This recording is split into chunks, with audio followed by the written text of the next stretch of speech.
democracy allows for fair hearing. This is reckless. This is ungodly. When news break, we engage experts in critical analysis. Do you see your party coming into power come 2019? This administration will succeed and succeed well. You cannot be running a 4-year tenure like you are running a 20-year tenure. He has done fairly well, especially where insurgency and terrorism is concerned. Then it gets controversial. They have a right to their opinion.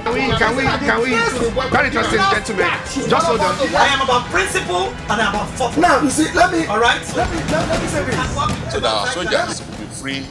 We should also ask for justification. Core Digest, your #1 program for current issues.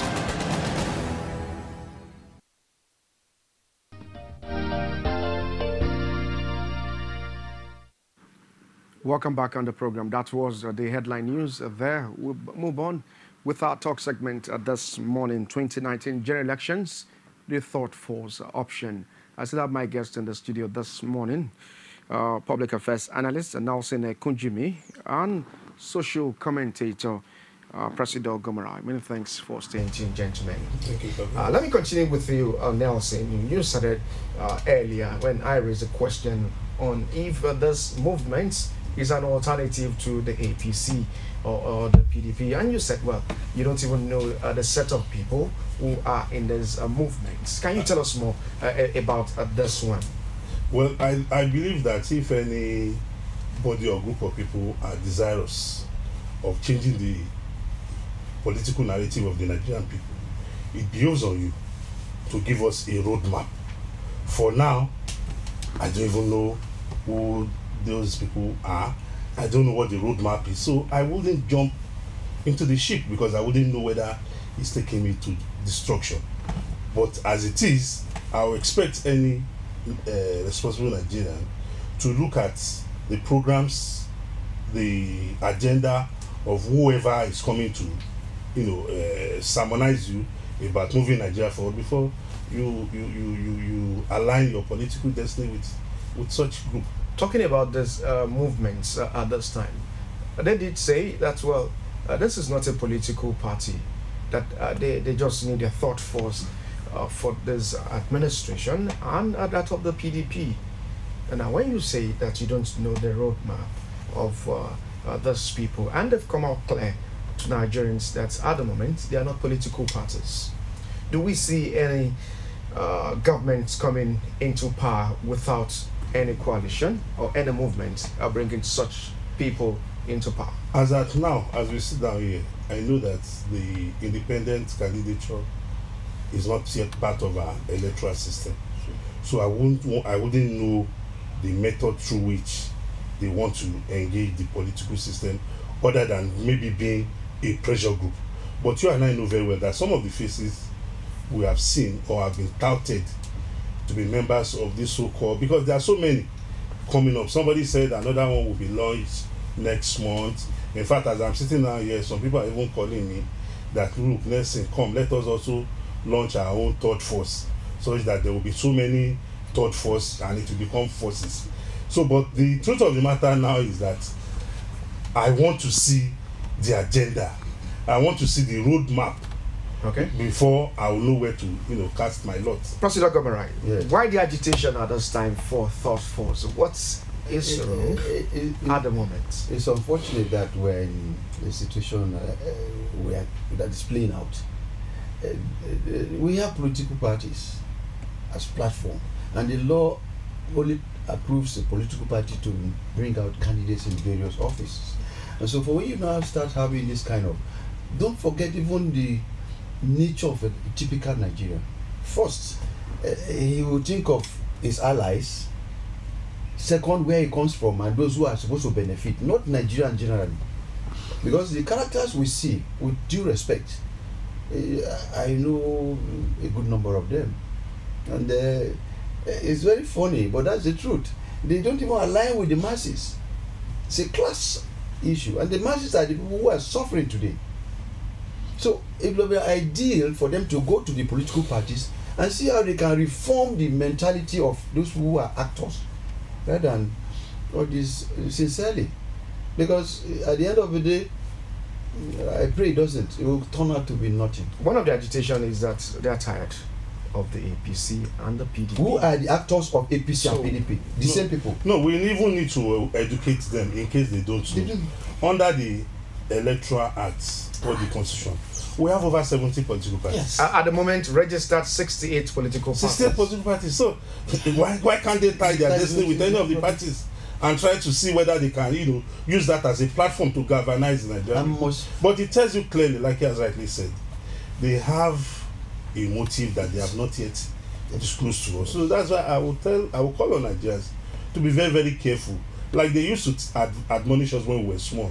Look before you leap, or else you get. Some of the issues, just a moment, Mr. Gomarai, some of the issues raised by Chief Olusegun Obasanjo in his open letter to President Muhammadu Buhari, well, he did raise the issue of coalition for Nigeria as a thought force at the moment.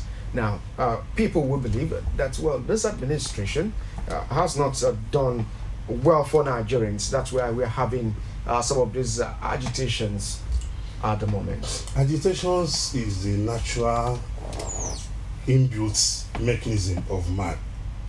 The right to be dissatisfied, the right to be angry is naturally endowed in man. Nobody can meet the yearning and aspirations of everybody. Even in my house, as if I cannot meet the yearnings and aspirations. Are you saying when you make promises, you shouldn't fulfill some of those promises? You make promises. They are just mere propaganda.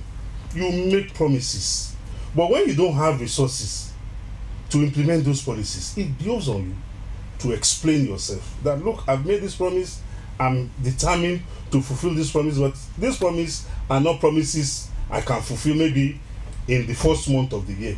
Okay, let me give you an example.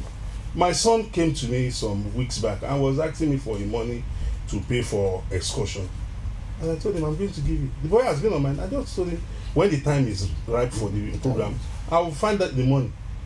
So it does not mean because I made the promise immediately you came, I will fulfill it. We are Nigerians, just a moment, we are Nigerians giving that presumption or that assumption that some of these promises made, there is no time limit or time bound to them. Mr. Gomarai, what do you make of this? Because of these agitations we're having at this time. I have to first exhibit or put to the public my person. I'm a bushman.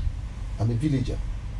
So if in politics you come out to give me conditions, say, look, I'll give you free meal per day in school, 5,000 to some unemployed people, there will be this, that, this within the period, and we didn't see any of them, then it's left for the people to come out and say, look, you promised this and you didn't do.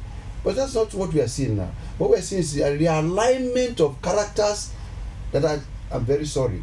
If I'm now going to 70, and today somebody was there when I was in school, is still calling 70, 80. At first, I'm surprised because you're not telling the truth. I'm going to 70 now.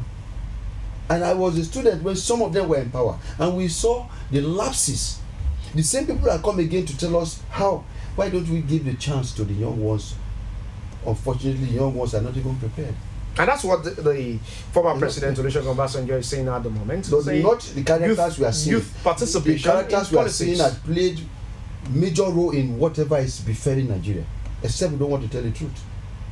So are you giving a kudos or a knock to the open letter written by the former President of Nigeria, Olusegun Obasanjo, to the president? Well, there are some elements that are very genuine there. Tell us those elements. But you know that there is this new toga that comes on his speech. Is there in the letter? If I read some now, maybe they will now say his speech. No, you are reading from. He said something about security. You are quoting from the letter I didn't quote, written by. I didn't quote. I said the letter has some qualities and some other side. So I don't want you to be diplomatic too much on this program. You saw that letter. You read that letter. Tell us some of those things. You too. You saw it. They saw it, and he saw it. So why would I not be the one? I'm throwing the question to you to answer. No, I just told you the characters today playing out had been part of governance, and if they had been that upright, like some of us saw, we came. I told you I was in school when some of them were in power. and today I'm going to 70, and they are still the people we are still seeing. For me, I don't think I'll do anything in government.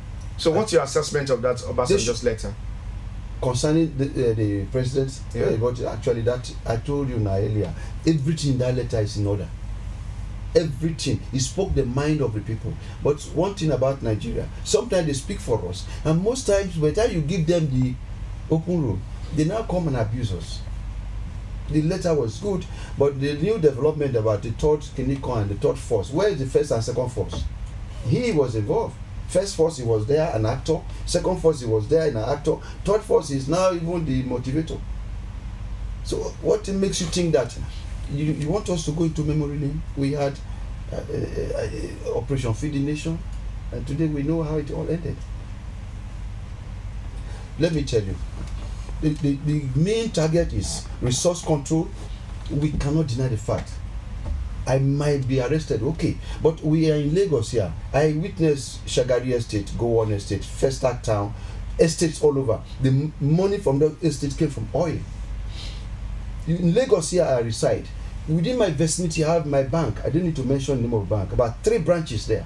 But where I come from, I need to be in Warri or Port Harcourt or Ughelli, no, not Ughelli, Nyanagwa, Benin to operate the bank.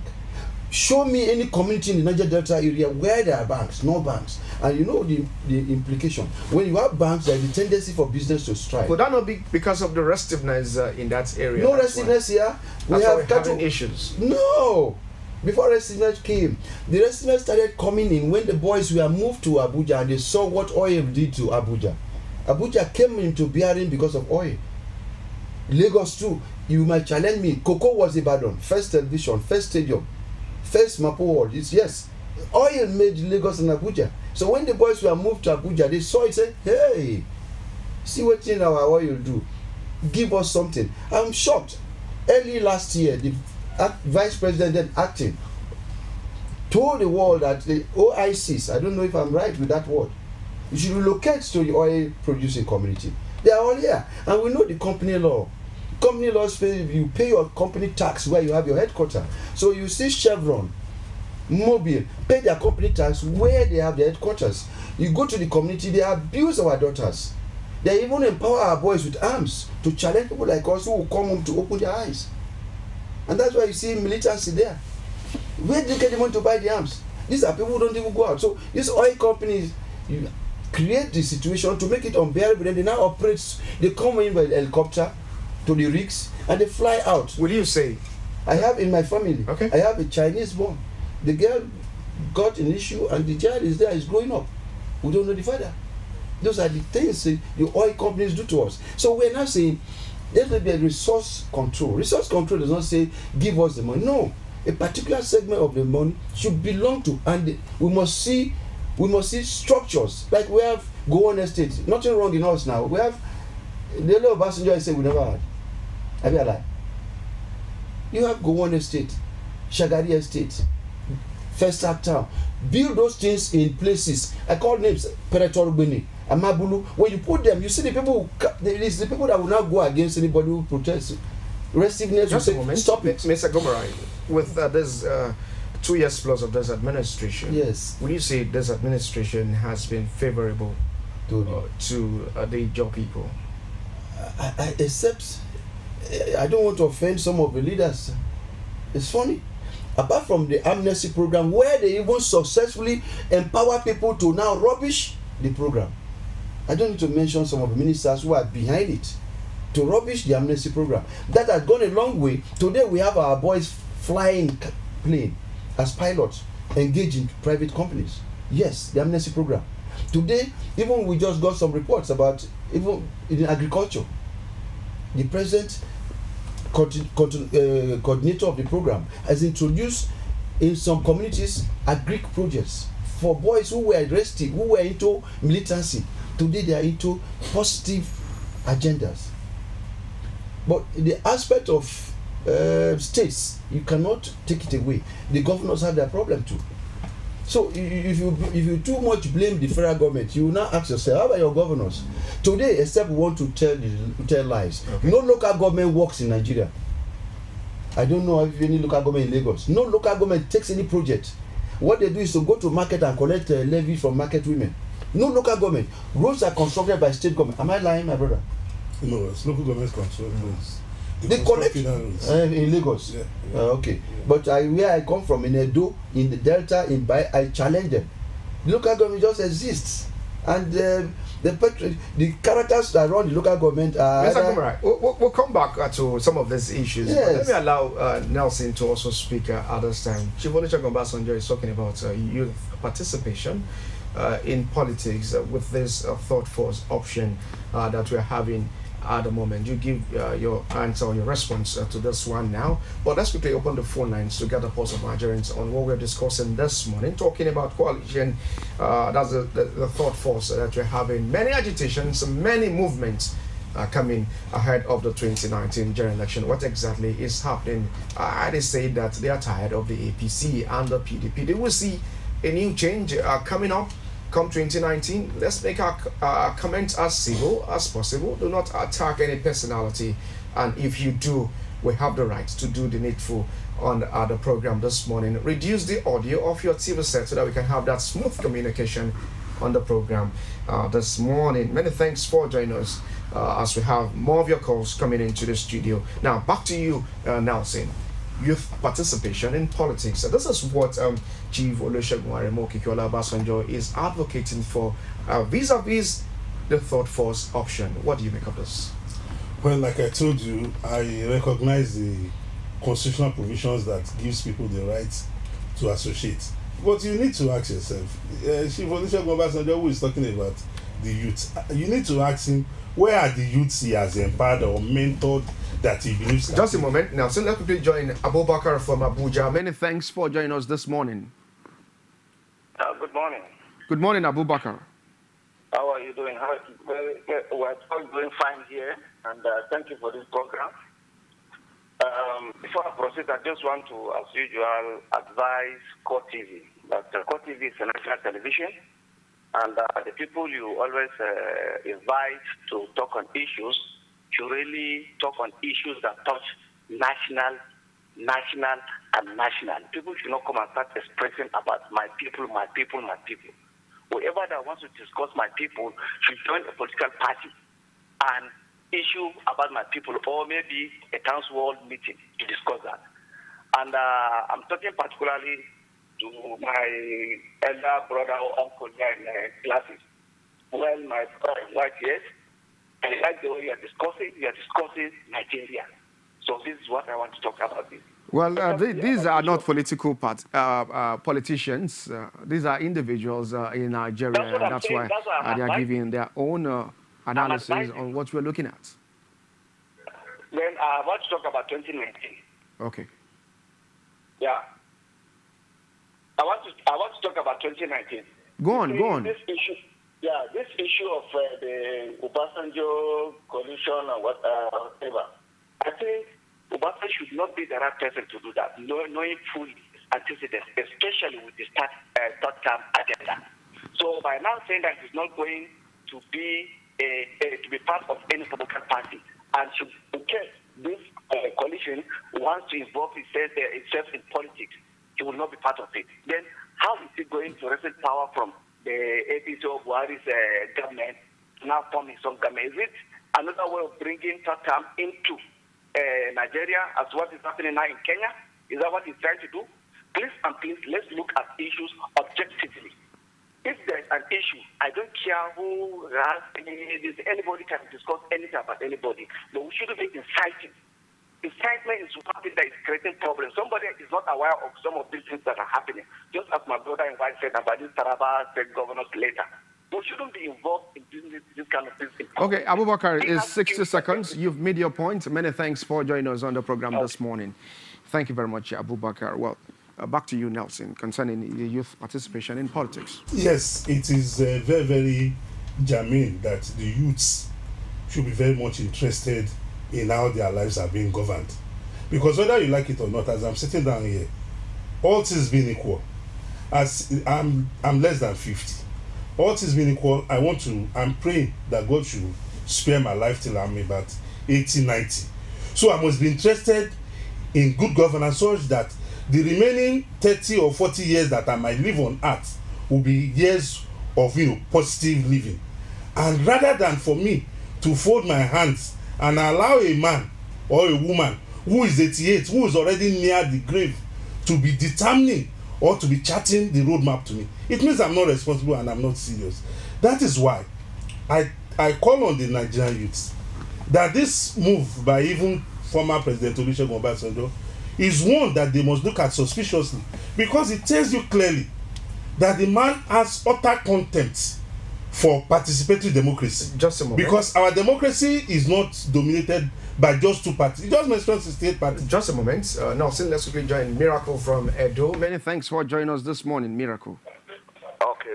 Good morning, Koti. You people have been trying. I want to contribute. The man on eyeglass is speaking well on behalf of the Nigerian youth. You see, President Muhammadu Buhari has failed with Nigerian youth. You see, the coalition that the former What statistics do you have to back that up for you to just say that the president has failed Nigerians? Hello, Miracle. President promised the whole youth of this great country that is going to provide a lot of jobs for them. You see, my own take in this, I expected Mr. President Buhari, the way he came to office, he could have created a welfare for the youth of this great country. As a youth of Nigeria, we have the right to go to our local government. We have 7 Miracle, many thanks for joining us on the program. I said earlier that whatever you want to say on this program, you must be objective with what you're saying. Saying categorically that the president has failed will not take that on this program. You should be able to balance up whatever you're saying on the program this morning. Many thanks there. Mr. Komara, you want to say something? Yes. He has the floor. You react to that. So let him quickly wrap it up. Like I'm saying that, you know, it shows clearly that the so-called proponents of the third force are even not in tune with democracy tenets. Here we are in Nigeria today. About 68 political parties are registered. And if anybody is really interested, genuinely concerned with the Nigerian situation, why can't they promote, even if they like, let them go and promote a new party and use it to galvanize the Nigerian people? But what do we see? You see the same people who were, like you rightly mentioned, who were part of the first force, also in the second force, now want to dominate another new force, which they have termed third force. Don't you think experience is counting at this time? Experience in which? Experience in positiveness or negative? You will give your response more to that. Sulaiman Kainos from Nasra, many thanks for joining us on the program this morning. Hello? Good morning. Good morning. Go on with a comment, please. I'm coming from Latvia Natural State. Thank you very much. Go on. Thank you. I'm listening to what is happening here on the program this morning. Hello? Go on, go on. Okay. From all indications, the issue of this task force is all about recycling of old forces. They are not out for the masses. Because look at the characters that are happening in Abeokuta today, it's all about the recycling of old forces. They're not out for the masses. Because for all indications, both the Obasanjo, Donald Duke, they have failed us before. So they have not any moral right to come out and talk about any task force now.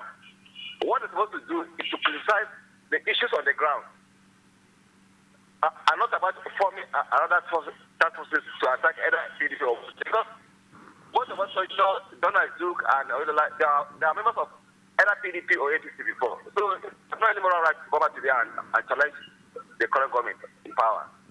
Many thanks, Sulaiman from Nasarawa. Okay. Gamora, you wanted to say something earlier concerning the response from Miracle. Yes, Edo, he spoke, he's watching the program, and not because I am from the South or he's from the South, Edo, no, it's the truth. Then the earlier caller talked about is a national issue. Yes, resource control is key. You have mineral resources in all parts of the country. Then if you generate this much from a place, you should be able to pump back that much to the place to make the people, then you see that we will checkmate excesses of all this militancy, crime and the rest. People are now watching and pretend not to be part of it because nobody cares for you. That's the truth. You just see people organizing, you just stay away. And you see the politicians who come on board. That's why we have another caller. You continue with your line of thoughts. Alex is joining us from Uyo. Many thanks for joining us this morning, Alex. Good morning. Good morning. Yeah, good morning. Go on with the comment, please. Yes, I'm taking time to listen to your panelists, especially the one on white. Can you hear me? We can hear you loud and clear. Go on. Yes, and there was something he said. He said, how can a man of 78 be dictating to him, future of this country? But I begin to wonder, by 2019, Buhari will be 77 years old. And I suppose this country is made up of people from 50 years and below are over 70% of the population. And we are allowing somebody that is 77, official age, because I'm sure he's above 77. But this is 77 years official age to run the affairs of this country for 2019.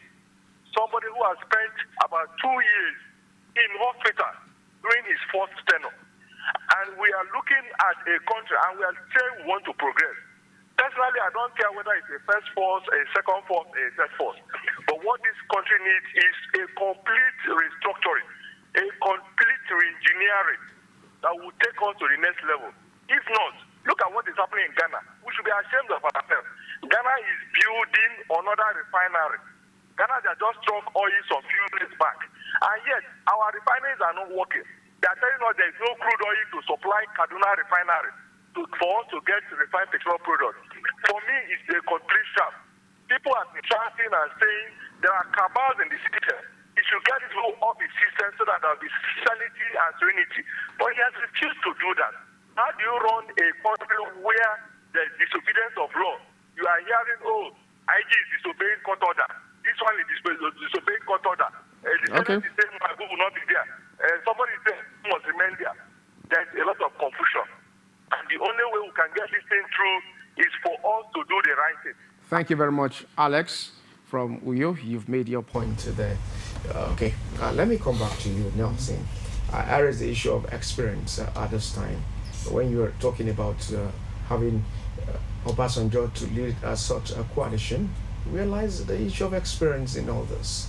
Well, what I'm asking, I'm throwing it back at you, is that looking at former President Obasanjo, what type of experience is he going to give us?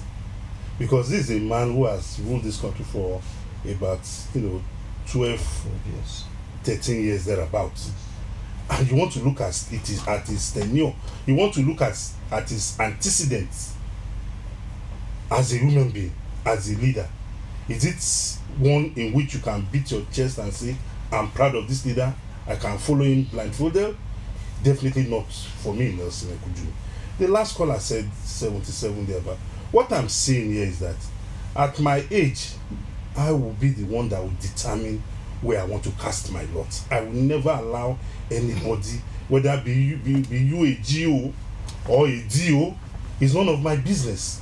I'm knowledgeable enough, I'm mentally stable enough to determine my left from my right. So when you are talking about experience, I want to ask, experience in which way have they delivered on the experience that we can say we are benefiting from it?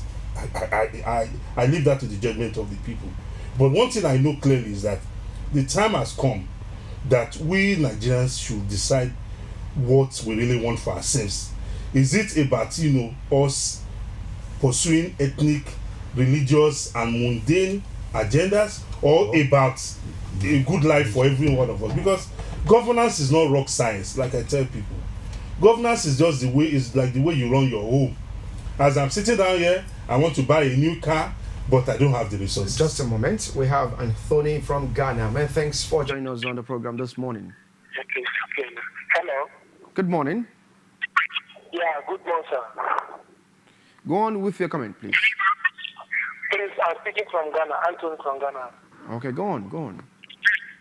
I want to contribute about our president, or the former president Obasanjo to President Buhari. What my contribution is that the Buhari is at the age is more than Nigeria, about almost 80 years. And when you are seeing what is going on in Nigeria, is not normal, it's not order. Buhari is not only a decision of Nigeria to be president forever. So at least Buhari to step down, to look somebody who is younger more than Buhari. Thank you very much, Tony, from Ghana. Thank you very, very much. You've made your point there. That's your personal opinion there. Well, not on this program. Well, let's quickly move on now to more other issues, talking about the issue of the EFCC chairmanship at the moment is indeed generating reactions. I don't know if we have that track up from Abdullahi Shabi from the Senate. Yesterday, we saw the Senate saying we are insisting that, well, we would not confirm the acting chairman of the Economic and Financial Crimes Commission, Ibrahim Magu, at this time. Let me quickly bring to you that court judgment that we saw yesterday, according which says, according to the imports of Section 2, Subsection 3 of the EFCC Act that appoints the chairman of the Economic and Financial Crimes Commission at the moment are indeed having, well, this battle with the Senate at the moment. And what exactly is happening? The Federal High Court in Abuja has held that the Nigerian Senate acted within the law when it rejected President Muhammadu Buhari's nomination of Ibrahim Magu as the substantive chairman of the Economic and Financial Crimes Commission, EFCC. The court, in a judgment that was delivered on January 15 but made available to newsmen on Thursday, held that Section 2, Subsection 3 of the Economic and Financial Crimes Commission Establishment Act of 2004 conferred the Senate with the authority to ensure the choice of only suitable and credible persons for appointment into EFCC's chairmanship position. Justice John Saul, who delivered the verdict based on the suit that was lodged before the court by a legal practitioner, Oluwatosin Ajumo, said the import of the EFCC Act was that of the Senate does not only exist to rubber stamp president appointment of any person to the head of the anti-graft agency. He held that the Senate was empowered to confirm or reject any appointee to the office of the chairmanship of the EFCC by president based on the facts available to it. Now, this is what we have there concerning the court's judgment, the Federal High Court's judgment there in Abuja. Well, many lawyers has interpreted that this might not be valid judgments at this time, but let's leave that for the moment. What do you have to say concerning this battle between the EFCC and the Senate? Let me start with you, Mr. Gomara. You know, I base my argument on the Nigerian project, not minding where I come from. But I will not be telling the truth if I say certain persons or certain people are not being carried along. I tell you, if Magu had come from other part of the country, the situation would have gotten to the level it has. It is what we are seeing today because the man comes from a particular section and they are the aim of affair dominating. Otherwise, the Senate rejects somebody. Why do we have the word federal character? This is a country where you cannot say one man only had the mentality or the ability to carry out a job. You have thousands. Why not go back and then look for somebody else? It's embarrassing. It speaks volume, and that's what we are seeing. Those of us who are not in government, who are on the streets, we see apathy. We see high level of nepotism. Except you don't want to face the fact this government is nepotic. Nothing. It's the truth. And then you check the media. We know who owns what paper, and we know who owns the Southwest dominate most of the papers. Gradually, they're now seeing the truth. Before now, no. If somebody, General Obasanjo is now going to 80, I'm going to 70. It speaks volume that, and I've been a good watcher that was born in the North. It tells you I know what is happening. It's just people being biased because this man is from here, he must be there. It's unfortunate. Do we see the issue of ethnicity playing sectionalism out, in the sectionalism, not ethnicity? A particular section has been denied. Let me ask you this: have you seen? Wait, let's be honest. I'm not Igbo. We never had an Igbo president. Goodluck was removed and humiliated because he came from that part of the country. Was he removed? He lost. He didn't lose election. We all saw what Jiga and Orubebe were doing. We monitor. What happened in 2015 is just Jiga, Orubebe. Nigerians. We saw it. Jiga, Orubebe was challenging Jiga over. Goodluck picked the phone and called. Let's be honest. 2015 election. I just told you, except we don't want to tell the truth. Those of us who are non-Yorubas in the Lagos, in Southwest, were denied PVC. Go out and check. I voted here in June 12th. But this time I had no PVC and I registered. But did you make any attempt to raise your voice? Why would I? Where? To come to the media to raise all this facts? Which media at that time? You don't forget that some of these persons own the media.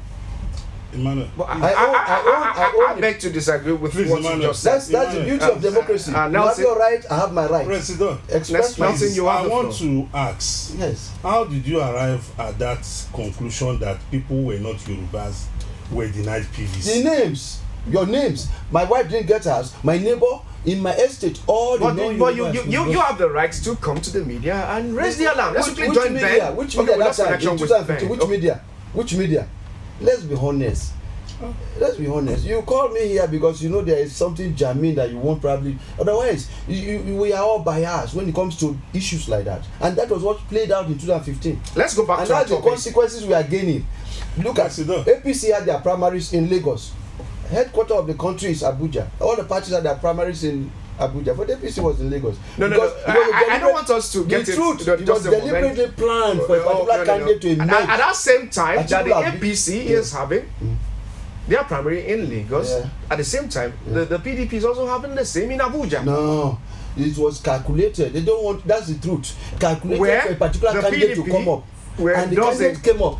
Gradually, now it's now reflecting to the people we that have Peter calling us from Abuja, from Bauchi, the Samara. Many thanks for joining us on the program this morning. Good morning, Emmanuel. It's like you're transferring me to Abuja, and I pray I'll be the next president of this country. Thank you very much. I appreciate that. Go on with your comment, please. Yeah, Emma, your topic, I was not really a little bit happy when you had to switch from the first topic. The first topic is a very serious topic. I want to appreciate the two guests we have over there. And I want to say, Emma, before both of them will leave the stage, I want them not just a handshake, but both of them should give themselves a hug. They are both standing for the benefit of this country.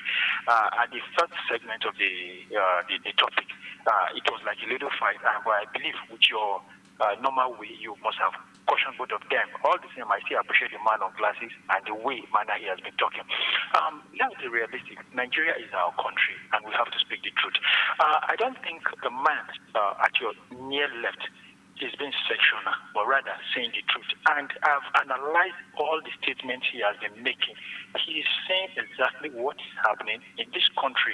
Whether he talks about the word my people, it is a reality. Maybe that word is what somebody is not happy about. But let's look at it. This man is saying the truth. He has analyzed. And then on the issue of the third force of the thing, one thing I appreciate Obasanjo for is this, which he has done, and I always appreciate him for.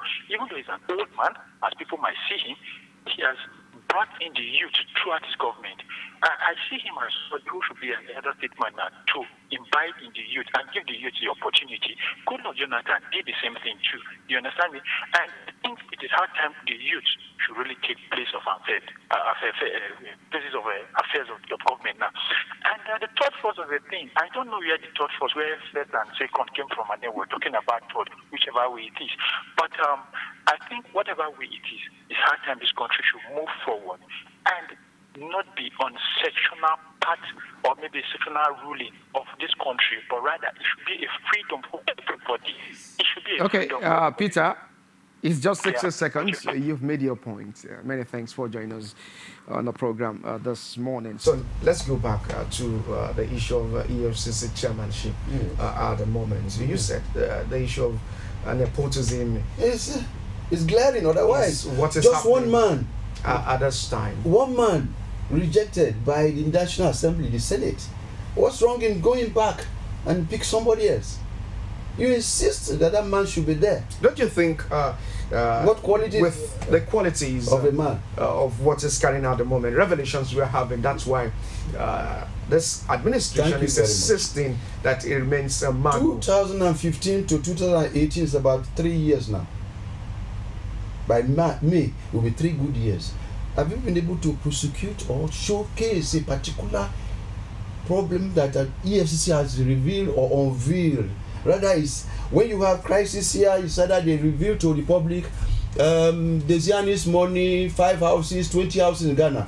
By the time you go to another one again, 73 persons killed in Benue. Patients have so much money. Just a moment. Jacob is calling us from Kaduna. Many thanks for joining us on the program this morning, Jacob. Good morning, Mr. Emmanuel. Good morning. Morning to your 2 guests. Yeah, I just want to comment on the issue of Magu. Hello? We can hear you. Go on. Okay. Yeah, since I think the issue of Magu is not the only excellent man in the, what do we call, EFCC. So his presidency should look at it. What I mean, they should look at it. This issue has been on and on. And Magu. So why? There are other people. We have thousands of them in the EFCC. So let the presidency do the needful. We are tired of all this. Thank you. Thank you very much, Jacob from Kaduna. When issues are very germane and people want to address, they will come up with a story. Other good luck says brother is involved in 2.something trillion. Let me let you know that it's not the duty of the executive to give judgments. No, you're not getting me. It's so now to change the thinking mentality of the public. You just throw up something. Desiani has 57 houses. We are all Nigerians. We know how many people own houses. We know those who control Ikoyi houses. We know those who have 2 private jets. I'm coming from the fact that you nothing about them. Because they come from a particular section of the country. I'm going to allow Nelson to speak concerning this one. But you said, well, you've not had any conviction at the moment. Well, it's not the duty of the executive to give that judgment. No, it is for the judiciary. At the moment, it depends on how just a moment, Mr. Gomora. Yes. We see some of the delay tactics that we're having at the moment. Delay tactics. Now, I'm going to give it this instance. Nenedi Usman at the moment, well, she's ill. We have Femi Fani-Kayode also ill. We have Olisametu ill. And these are issues that will keep delaying some of this judgment. Nelson, what do you make of this battle?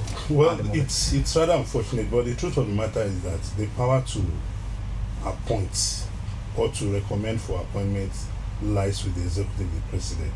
And the power, like, we have had 2 conflicting issues now, that at a point in time, they said it was wrong of the president to have submitted Magu's name to the Senate for confirmation that under the Act, the chairman of EFCC is not supposed to be sent to the House, to the National Assembly, the Senate, for confirmation. But be that as it may be, I think it is important for us to recognize one fact. Agreed, nobody is indispensable. But the truth of the matter is that we must not allow any arm of government to blackmail or twist the other to do its bidding. We must always fight for the independence of each and every arm of government. That is why the case now has gone to the High Court. The High Court has given a ruling. There is still the window of the Court of Appeal and the Supreme Court. So we must encourage them to explore that avenue. We must not rush to judgment that, oh, why should it? No, it is not about, is it Magu? It is about the man who is appointing him says he has absolute confidence in this man to do the job. But is it not against the law when you keep keeping someone in acting capacity? No, there's a time frame. If as the time frame not elapsed, the man can continue to be in acting capacity. It's just like when you talk about the local government sole administrators or what have you, the governor under the law will renew that acting capacity. So the president has the power to renew the acting capacity. Let me quickly bring to you Senate's position on Magu. Let's take a listen to this 1-minute video, and we'll come back to give our final submission on the program. Senate rejected Magu, coming from the Senate spokesperson, Abdullahi Shabi. Important is that the court has given a judgment, And that judgment is saying clearly that the Senate not only has the power to confirm, but to reject when it deems it necessary, as in the case in question. And so the court held properly that we have that power, and in fact, that by the intendment of the law, we are not meant to be a rubber stamp. In his ruling, he made reference to the law, the EFCC Act, and he said, well, Senate spokesperson there, Abdullah Shabi. Quick one, just a few seconds. What's your take on that? No, he spoke the hearts of Nigerians. He's representing a particular segment, and the Senate is embodiment of representatives of Nigerian people. Nelson, your take on that? Well, the position of the High Court is in tandem with the position of the Senate, but we expect that the EFCC and the federal government will appeal the judgment, because it is not impossible for a judge to err in judgment when delivering his ruling. It has happened before, so we should be civilized enough to rest our battle there and allow the courts to do their job. Very interesting having the two gentlemen on the program. I'm not a gentleman, I'm a bushman from a village. Well, as Peter from Bauchi said, you guys should. But we have never quarreled. We are brothers. We are brothers. So there's no cause to fight. There's no. Don't you? This is how we're done the cutting on Core Digest this Friday morning. Many thanks for watching. From the issue of the thought force to EFCC chairmanship. One thing that is very, very sacrosanct is that we should all do things to ensure the unity of Nigeria. One thing also, the federal character must play in all things that we do. And once we have that perception that we are one Nigeria, this country will be great. Till I come your way again, I remain Emmanuel Ajayi. Go out there and do something great for this great country, Nigeria. Bye for now.